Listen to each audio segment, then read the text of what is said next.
करीब 12 साल पहले भारत में एक मूवी आई थी। इस मूवी का नाम था विक्की डोनर। इस फिल्म में विक्की अरोड़ा, जिनका किरदार अभिनेता आयुष्मान खुराना ने निभाया था, ये उनकी कहानी है।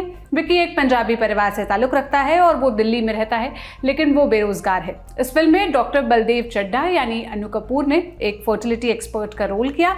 वो खुद का फर्टिलिटी क्लिनिक चलाते हैं। विक्की में चड्ढा को हेल्दी और हाई परफॉर्मिंग स्पर्म डोनर दिखता है। चड्ढा की बहुत कोशिशों के बाद विक्की अपना स्पर्म डोनेट करने के लिए तैयार होते हैं। स्पर्म डोनेट करने से विक्की को पैसा मिलता है और बेहतर जिंदगी वो जीने लगता है। लेकिन आप सोच रहे होंगे कि 12 साल पहले आई मूवी की चर्चा हम आज खर्चा पानी में क्यों कर रहे हैं, क्योंकि आज का खर्चा पानी का टॉपिक भी ऐसे ही शख्स के बारे में है जिसका दावा है कि वो स्पर्म डोनेट करके 100 से ज़्यादा बच्चों का जैविक पिता बन चुका है।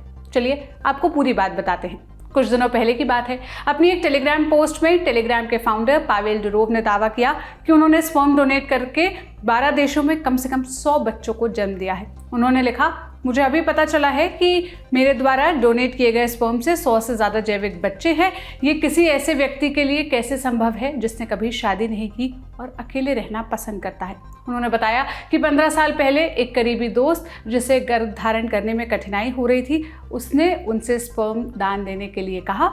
जिस क्लिनिक में वो दान करने के लिए गया, वहाँ उसे बताया गया कि वो टॉप डोनर मटेरियल है और उसके स्पर्म डोनेट करने से दुनिया भर के जोड़ों को मदद मिल सकती है। इसके बाद मैं यानी कि पावेल ने कहा वो अपने शुक्राणु दान देने के लिए सहमत हो गए। लेकिन फिलहाल टेलीग्राम के फाउंडर और सीईओ पावेल डुरोव अपने स्पर्म डोनेशन को लेकर नहीं, अपनी गिरफ्तारी को लेकर सुर्खियों में है।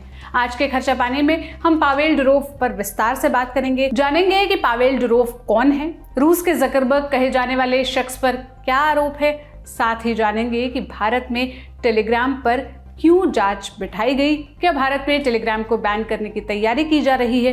इसके अलावा लाखों नौकरियों की भी बात करेंगे, जानेंगे कि आने वाले त्योहारों में कितने लाख लोगों को जॉब मिल सकती है। लेकिन शो शुरू करने से पहले एक बेहद ज़रूरी सूचना। एक बार फिर से दिल्ली में जम रहा है सेहत अड्डा 29 अगस्त सुबह 11 बजे। अगर आप भी बनना चाहते हैं सेहत अड्डा का हिस्सा तो डिस्क्रिप्शन में दिए गए लिंक या वेबसाइट पर बने हुए बैनर पर कीजिए क्लिक और जुड़िए हमारे साथ, रहिए हेल्दी।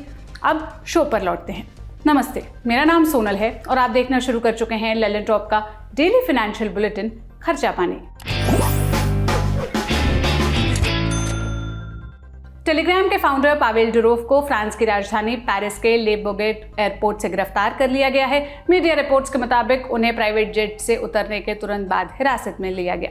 मीडिया रिपोर्ट्स की माने तो उनकी गर्लफ्रेंड मानी जाने वाली यूलिया वावेलोवा को भी उनके साथ गिरफ्तार किया गया। फ्रांसीसी अधिकारियों का कहना है कि उनके ऐप के खिलाफ आरोपों के सिलसिले में ये गिरफ्तारी की गई है। जानेंगे कि ये पूरा मामला क्या है और इस ऐप के कर्ता धर्ता कौन है। लेकिन सबसे पहले जानते हैं कि टेलीग्राम है क्या। सोशल मीडिया प्लेटफॉर्म पर कई मैसेजिंग ऐप्स उपलब्ध है। इन्हीं में से एक टेलीग्राम ऐप भी है। टेलीग्राम व्हाट्सएप, इंस्टाग्राम, टिकटॉक जैसा ही सोशल मीडिया प्लेटफॉर्म है और ये क्लाउड पर आधारित एक इंस्टेंट मैसेजिंग ऐप है। टेलीग्राम के क्लाउड बेस्ड होने का मतलब ये है कि इस एप्लीकेशन का डेटा डिवाइस में नहीं बल्कि टेलीग्राम के किसी सर्वर पर स्टोर होता है। ये प्ले स्टोर पर मौजूद है। टेलीग्राम ऐप को साल 2013 में लॉन्च किया गया था। सबसे पहले इसी साल के अगस्त में ये iOS यानी कि आईफोन ऑपरेटिंग सिस्टम के लिए लॉन्च हुआ। इसके बाद इसी साल अक्टूबर में इसे एंड्रॉयड के लिए भी लॉन्च किया गया। इस ऐप की शोहरत का अंदाज़ा इस बात से लगा सकते हैं कि जिस साल ये ऐप लॉन्च हुआ यानी साल 2013, उस साल टेलीग्राम के 1 लाख यूजर्स थे।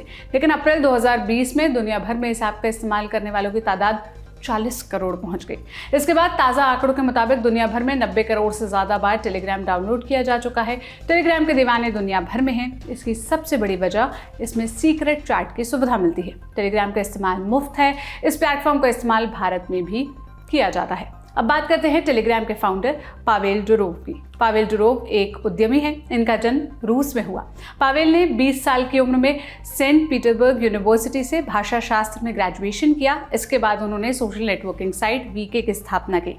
पूरे रूस में उनकी चर्चा होने लगी, लेकिन सरकार के साथ विरोध के बाद और मालिकाना हक की लड़ाई के चलते उन्होंने इसे बेच दिया और टेलीग्राम की शुरुआत की। फिलहाल पावेल 39 साल के हैं। हालांकि डुरोव ने जन्म भले ही रूस में लिया हो, लेकिन अब वो दुबई में रहते हैं। उन्होंने 2014 में रूस छोड़ दिया। उनके पास संयुक्त अरब अमीरात यानी यूएई और फ्रांस की दोहरी नागरिकता है। 2021 में फ्रांस और रूस की मीडिया को जानकारी देते हुए पावेल ने फ्रांस के नागरिक बन गए हैं ये बताया।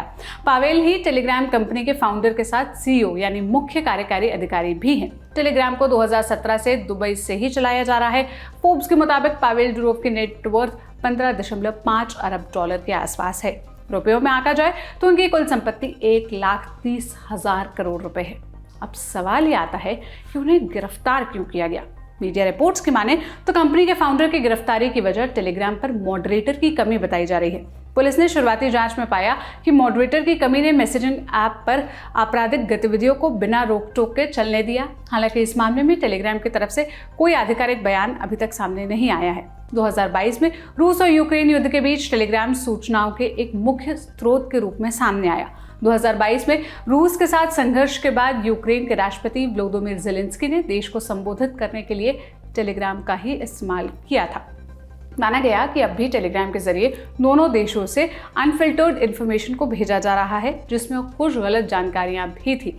रिपोर्ट्स के मुताबिक यूक्रेन के राष्ट्रपति ज़ेलेंस्की और उनके अधिकारियों के अलावा रूसी सरकार द्वारा भी टेलीग्राम का काफी इस्तेमाल किया जाता है। आज तक की रिपोर्ट बताती है कि रूस ने टेलीग्राम को 2018 से ही ब्लॉक करना शुरू कर दिया था, क्योंकि टेलीग्राम ऐप की तरफ से कोर्ट का एक ऑर्डर मानने से इनकार किया गया था। लेकिन ये पहला मौका नहीं है जब टेलीग्राम को सिक्योरिटी ब्रीच का बड़ा जरिया माना गया। इससे पहले भी मीडिया रिपोर्ट्स की माने तो 2015 के पेरिस हमलों के लिए आतंकवादी संगठन ISIS ने अपनी बात पहुंचाने के लिए टेलीग्राम का इस्तेमाल किया था। अक्टूबर 2015 तक ISIS के चैनल पर 9,000 तक फॉलोअर्स हो गए थे। नवंबर 2015 में टेलीग्राम ने ISIS के प्रचार प्रसार के लिए इस्तेमाल किए जाने वाले 78 चैनलों को ब्लॉक कर दिया।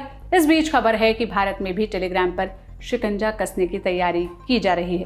मनी कंट्रोल के रिपोर्ट के मुताबिक भारत सरकार मैसेजिंग ऐप टेलीग्राम की जांच कर रही है, क्योंकि उसे शक है कि टेलीग्राम का इस्तेमाल जबरन वसूली और जुए जैसी गतिविधियों के लिए किया जा रहा है। इस खबर में बताया गया कि अगर जांच में इन आरोपों की पुष्टि होती है तो भारत में इस ऐप पर प्रतिबंध लगाया जा सकता है। ये जांच गृह मंत्रालय और इलेक्ट्रॉनिक्स एवं सूचना प्रौद्योगिकी मंत्रालय के तहत Indian cyber crime coordination centre द्वारा किया जा रहा है। रिपोर्ट में लेकिन ये दावा किया गया है कि टेलीग्राम भारत के सूचना प्रौद्योगिकी नियमों का पालन करता है। टेलीग्राम के भारत में 50 लाख से ज्यादा रजिस्टर्ड यूजर हैं। आपको बता दें कि UGC नेट पेपर लीक मामले में भी टेलीग्राम का नाम उछला था। कई मीडिया रिपोर्ट्स में ये जानकारी सामने आई थी कि टेलीग्राम के जरिए पेपर लीक किया गया। अब इस खबर को यहीं पर विराम देते हैं और बढ़ते हैं एक और खबर की ओर। अगर आप नौकरी की तलाश में हैं तो ये खबर शायद आपको खुश कर दे। आगामी त्योहारी सीजन में नौकरियां बरसने वाली हैं, खास तौर से ई-कॉमर्स और फूड डिलीवरी कंपनियों में। इकोनॉमिक टाइम्स की रिपोर्ट के मुताबिक त्योहारी सीजन में लाखों लोगों की जरूरत पड़ेगी। इस रिपोर्ट में कहा गया कि इस फेस्टिव सीजन में ब्लिंकिट, स्विगी, इंस्टामार्ट और ज़ेप्टो जैसे क्विक कॉमर्स कंपनियों की तरफ से गिग वर्कर्स की मांग 40% तक बढ़ सकती है। गिग वर्कर्स ऐसे कर्मचारी होते हैं जिन्हें किए गए काम के बदले भुगतान कुछ देर बाद ही कर दिया जाता है। इस तरह के ये कर्मचारी अस्थायी कर्मचारी कहे जाते हैं। ऐसी उम्मीद है कि आने वाले त्योहारी सीजन में होम डिलीवरी करने के लिए अतिरिक्त 10 से 12 लाख कर्मचारियों की जरूरत पड़ सकती है। रिपोर्ट बताती है कि जब फेस्टिव सीजन अपने सबाब पर होगा उस वक्त ई-कॉमर्स और फूड डिलीवरी कंपनियों को करीब 20% ज़्यादा गिग वर्कर्स की ज़रूरत होगी। फिलहाल फटाफट सामान की डिलीवरी देने वाली इन क्विक कॉमर्स प्लेटफॉर्म के साथ करीब 3 से 4 लाख राइडर काम करते हैं। वहीं ई-कॉमर्स और फूड डिलीवरी कंपनियों के साथ काम कर रहे राइडर्स की संख्या 40 से 50 लाख तक है। ऑनलाइन सामान बेचने वाली कंपनियों के लिए गिग वर्कर्स का रोल काफ़ी अहम होता है। तो ये था आज का खर्चा पानी। ये बुलेटिन लिखा था मेरे साथी प्रदीप यादव ने। आप अपनी राय हमसे कमेंट में ज़रूर साझा करिएगा। अगले एपिसोड तक अपना खूब ख्याल रखें। शुक्रिया। पेट दर्द हुआ, गूगल बोला हो सकता है ये कैंसर है। सिर दर्द हुआ तो रील बोली पक्का ये डिप्रेशन है। सच है क्या? बात है सेहत की तो भरोसा कीजिए भरोसेमंद लोगों पर। आपको इंटरनेट के नीम हकीमों से बचाने, सच्ची बात बताने एक बार फिर दिल्ली में जम रहा है सेहत अड्डा। होंगे डॉक्टर्स, होंगे एक्सपर्ट्स और होगी सेहत की बातें तमाम। हंसी है सबसे बड़ी दवा, इसलिए आपको हंसाने का भी है इंतजाम। कार्यक्रम शुरू होगा 29 अगस्त सुबह 11 बजे से। अगर आप भी बनना चाहते हैं सेहत अड्डा का हिस्सा तो डिस्क्रिप्शन पर दिए लिंक या वेबसाइट पर बने बैनर पर क्लिक कीजिए और रहिए हेल्दी।